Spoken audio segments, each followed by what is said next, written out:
Amén, mis hermanas. Le voy a estar pidiendo que esté clamando y vamos a exhortar su palabra en Apocalipsis, capítulo 3, del 14 en adelante. La invito a ponerse de pie. El mensaje a la Odisea. Y escribe el ángel de la iglesia en la Odisea. He aquí el amén, el testigo fiel y verdadero, el principio de la creación de Dios. Dice esto: yo conozco tus obras, que ni eres frío ni caliente. Ojalá fueses frío o caliente, pero por cuanto eres tibio, y no frío ni caliente, te vomitaré de mi boca, porque tú dices: yo soy rico, y me he enriquecido, y de ninguna cosa tengo necesidad. Y no sabes que tú eres un desventurado, miserable, pobre, ciego y desnudo. Por tanto, yo te aconsejo que de mí compres oro refinado en fuego, para que seas rico, y vestiduras blancas para vestirte, y que no se descubra la vergüenza de tu desnudez. Y unge tus ojos con colirio, para que veas. Yo reprendo y castigo a todos los que amo. Sé pues celoso y arrepiéntete.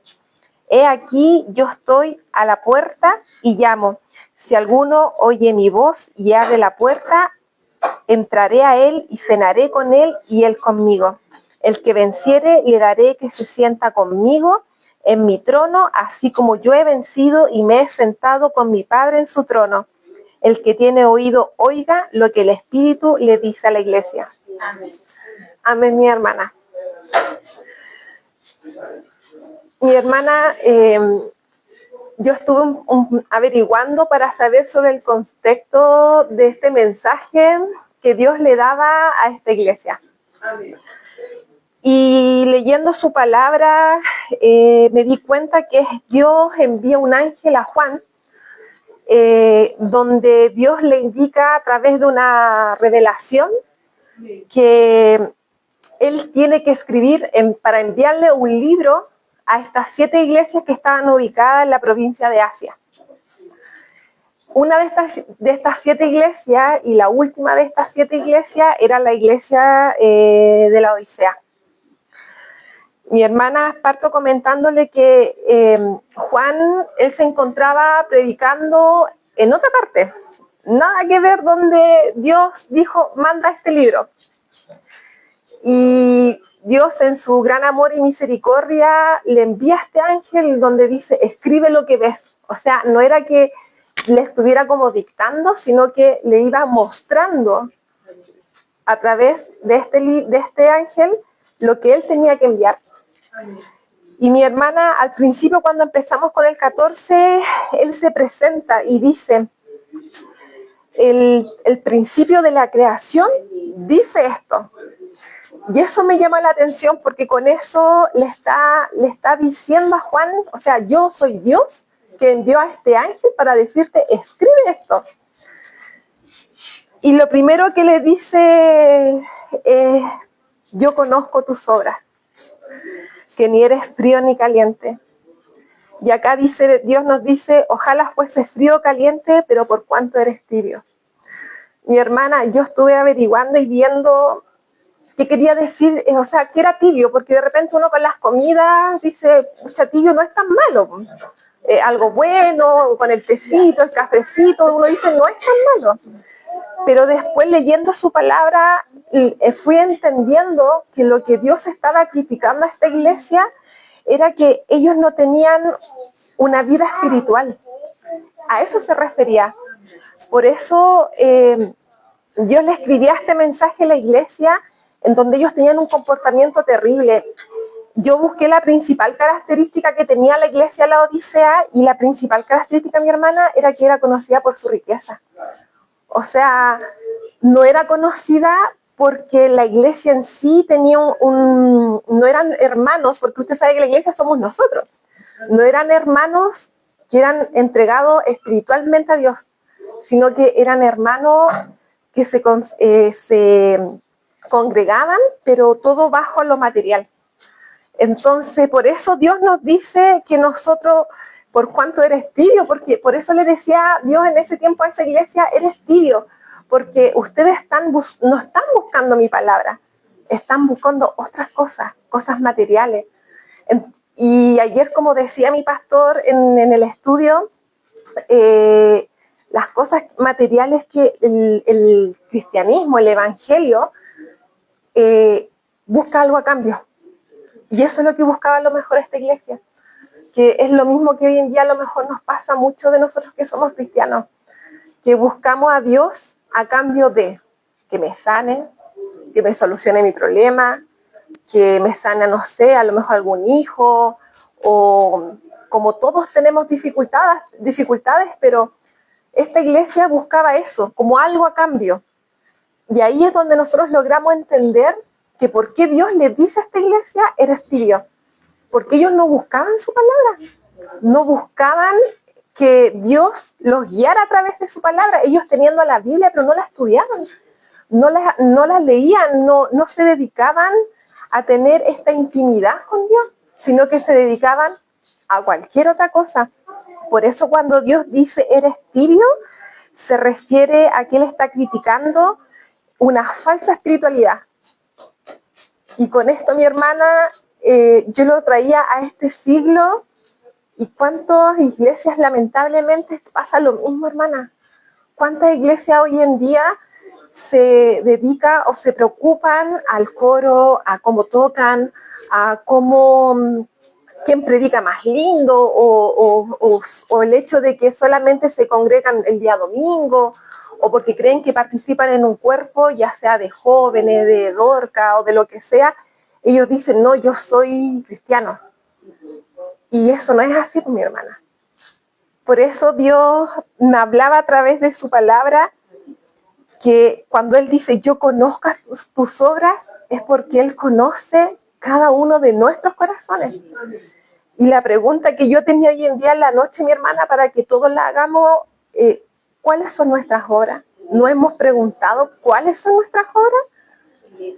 Yo leyendo su palabra, yo me la pregunté, mi hermana, porque yo también pensé, yo era una religiosa más.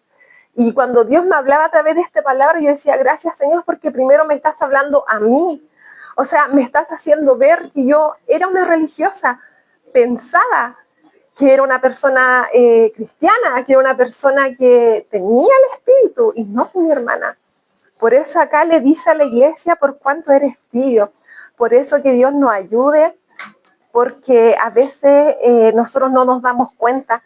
Y como dice más abajo, dice, te vomitaré de mi boca, porque tú dices, yo soy rico y me he enriquecido, y de ninguna cosa tengo necesidad, y no sabes que tú eres un desventurado, miserable, pobre, ciego y desnudo. O sea, mi hermana, aquí yo me daba cuenta cómo Él nos descubre nuestra intimidad, porque primero lo que nos dice es que conoce nuestras obras.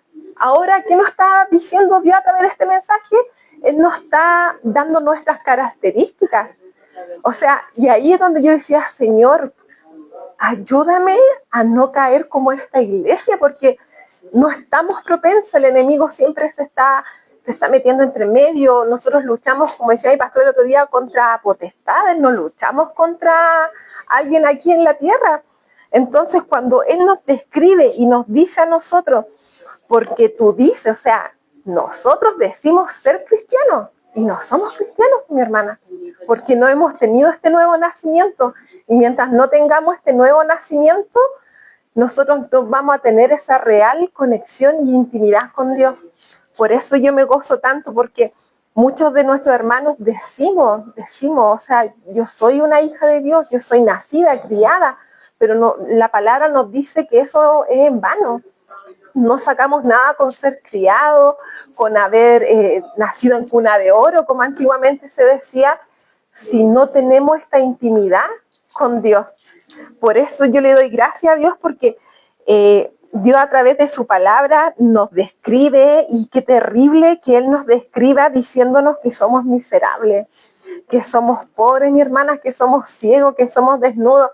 La semana pasada mi pastora, cuando teníamos en el estudio, en Santiago nos daba una característica de que éramos diabólicos, terrenales. O sea, imagínense, o sea, Dios nos dice cómo somos nosotros.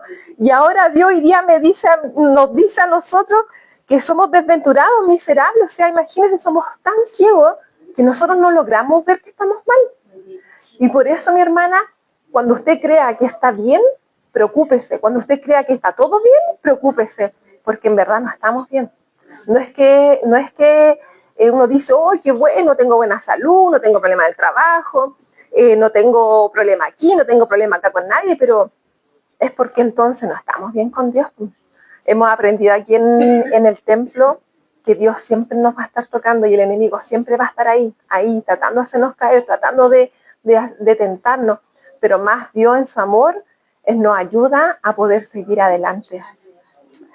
Después mi hermana, aparte de darnos esta característica, como nos describía a esta iglesia de esos años, que en realidad hoy en día no es mucha la diferencia, porque en muchas iglesias ocurre lo mismo. Después en el 18 nos dice, por tanto, yo te aconsejo. O sea, Dios más bueno no puede ser, porque Dios le decía a esta iglesia, ustedes están mal, ustedes son tibios, no tienen el real encuentro. Pero después Dios de decirnos, ¿qué nos dice? Yo te aconsejo. Y ese consejo es con amor. Porque dice, por tanto yo te aconsejo que de mí compres oro refinado en fuego para que seas rico y vestiduras para vestirte y no se descubra la vergüenza de tu desnudez. O sea, para que no se descubra nuestro pecado. Jesús limpió nuestras vidas, cambió nuestras vidas. Y así como Él nos compara con el oro, mi hermana, el oro lo extraen, lo buscan y después de extraerlo le sacan toda su impureza y después de sacarle toda su impureza recién ahí un oro refinado. Por eso Dios nos compara con el oro, que es lo mismo que hace con nuestras vidas. Dios nos limpia, nos saca todas nuestras impurezas, todo lo malo que llevábamos arrastrando desde hace años, y hoy en día Dios nos dice, hija nueva he creado. Y eso, hermana, es maravilloso. Por eso yo me gozo en su palabra, porque Él nos compara con el oro. Y el oro, usted sabe que es valioso, pues es caro. O sea, imagínese, así de valioso son nuestras almas. Y eso, mi hermana, yo me gozaba tanto con su palabra cuando Él me iba mostrando, me iba haciendo ver de cómo Dios es tan misericordioso con cada uno de nosotros. Porque no teniendo el porqué de nuestra salvación, a veces nosotros preguntamos, ¿por qué, Señor? ¿Por qué? A lo mejor si yo era tan mala, yo hacía esto, o yo pensaba que estaba bien, pero más Dios me miró con su amor y me escogió, y escogió a cada una de nosotros para poder seguir adelante. Por eso yo me gozo, porque acá Dios, dentro del relato que daba en esta iglesia, o sea, Dios nos decía todo. Aparte de aconsejarnos, después en el versículo 19 dice, yo reprendo y castigo a todos los que amo. Y ahí yo decía, Señor, todos en algún momento fuimos hijas. ¿Cuántas veces no nos castigaron a nosotros? ¿Cuántas veces nos retaron y no nos dieron una corrección porque nos portábamos mal? Y ahí yo entendía que asimismo Dios nos corrige a nosotros con amor. Y ahí yo me gozaba, porque así como yo corrijo a mi hijo, es como Dios me corrige a mí. Por eso su palabra es tan sabia. Es lo que Él escribía a esta iglesia, era algo que en realidad ellos no lo veían, pero después en el versículo me salto al 21, mi hermana, en donde dice, el que venciere, le daré que se sienta conmigo en mi trono, así como yo he vencido y me he sentado con mi Padre en su trono. O sea, todos los que estaban en esa iglesia, mi hermano, no todos eran salvos. Eso es lo que Dios nos está diciendo ahora. Por eso que Dios tenga misericordia de cada uno de nosotros, porque después nos dice el que venciere. Y eso es lo que nosotros tenemos que hacer, mi hermana. arrepentirnos, tratar de vencer en esta tierra todas las dificultades que tengamos, pedirle perdón a Dios. Hemos aprendido que a través de Romanos, que cada uno de nosotros tiene que tener esta intimidad. Mientras no tengamos esta intimidad con Dios, no vamos a tener este nuevo nacimiento y no vamos a ver ni tampoco vamos a entender lo que Dios le decía a esa iglesia y asimismo como Dios lo hace ahora. Después dice mi hermana, el que tiene oído, oiga al Espíritu que dice la iglesia. Por eso me gozo, mi hermana, porque dice el que tiene oído. O sea, todos tenemos oído. Todos tenemos. O sea, ¿a quién le estaba diciendo? A todos. No le estaba diciendo tú sí, tú no. A todos le estaba diciendo. Por eso yo le doy gracias, mi hermana, por esta hermosa palabra que Dios nos ha dado, pidiéndole a Dios que nos siga aconsejando, que nos siga corrigiendo nuestras vidas, porque hemos entendido que mientras estemos en esta tierra no es por obra, sino que es por fe, sino que es solamente por misericordia de Él, y porque mientras nosotros tengamos la verdadera riqueza espiritual, mi hermana, nosotros vamos a seguir este camino, y vamos a seguir aprendiendo, y vamos a seguir entendiendo lo que nos dice su palabra. Amén, mi hermana. Le voy a pedir a mi hermana Carolina si puede orar por su palabra.